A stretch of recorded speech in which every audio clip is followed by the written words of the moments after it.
Eto Antanimasady ty lalana ty, lalana mitsofoka avy eto amin'ny bazary, mitohy lava 1 kilometatra sy 300 eo, mivoaka hatreny Tsararano ambony eny amin'ny Doany Miarinarivo.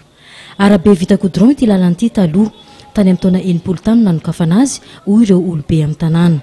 Nandeha ny taona ny simba tsikelikely izany, tsy mbola nisy na fanamboarana na fikojakojana hatramin'izay ary izay no napotika tanteraka azy amin'izao fotoana izao. Tany feno lavadavaka sy vato mandrangirango no mandrafitra ny lalana. Mitsaikojaiko ny fiara mandalo eto, ny avoavo no afaka fa nivaiva kosa tsy maintsy mivonona ny kasoka amin'ny tany noho ny lalana amin'ny kisilasila. Zava-misy amin'ny main-tany tahaka izao ireo nambara ireo, fa rehefa ny fotoana ny orana mitombo indroa avoeny ny fahasaranan'ny mponina sy ireo mampiasa ty lalana ty.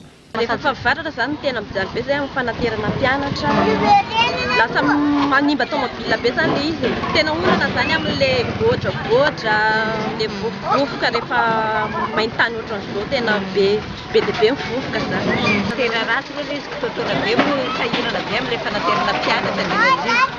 Faritra roa no tena sarotra rehefa fotoam-pahavaratra. Eto amin'ny manodidina ity tetezana kely ity ny iray, dobo-rano be sy be fotaka foana eto, ny iray kosa ny eny amin'ny fiakarana kely hiditra ny Tsararano ambony iny. Matetika mampiraikitra fiara foana amin'ireo toerana roa ireo ary ny tena lasibatra imbetsaka dia ny fiara mpitatitr'olona lasotra faraka 100 izay tsy maintsy mandalo ity lalana ity. Jaly loatra amin'ny lalana amin'ny course ataonay amin'ny vileta. Misy fotoana zay mandeha ty amin'ny sisisisina aty dia mijaly. Faly zany zay.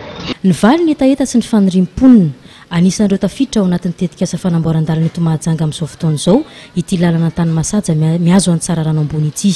Afaka 2 volana eo no vita izany ary ho zary lasa tantara sisa ny fahasaranana ny ainana antaonany maro.